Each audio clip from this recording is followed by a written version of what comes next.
পারফেক্টভাবে সুস্বাদু বেগুন ভাজা তৈরি করার জন্য বেগুন এভাবে গোল করে কেটে নিয়ে দিয়ে দেব 1 চা চামচ লবণ, 1 চা চামচ হলুদ গুঁড়ো, দিয়ে দেব 1 চা চামচ পরিমাণ মরিচের গুঁড়ো। এবারে সবগুলো মশলা ভালোভাবে মিশিয়ে নেব। চাইলে বেগুনটা ম্যারিনেশন করার সময় সামান্য সরিষার তেলও দেওয়া যায়। তো বেগুন ম্যারিনেশন করা হয়ে গেলে কিছুক্ষণের জন্য ঢেকে রেখে দেব। এতে করে বেগুনটা নরম হয়ে যাবে, ভাজার সময় এবং তেল দুটোই কম লাগবে। এবার কড়াইতে সরষের তেল গরম করে একে একে বেগুনের পিসগুলো দিয়ে দেব।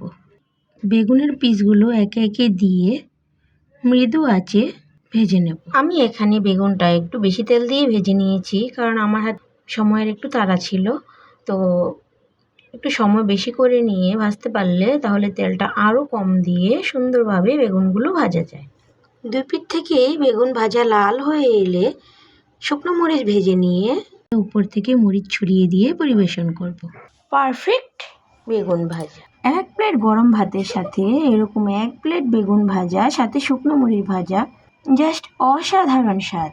ভিডিওটি ভালো লাগলে শৌকিস কিচেন চ্যানেলটিকে সাবস্ক্রাইব করে দিবেন প্লিজ। ধন্যবাদ।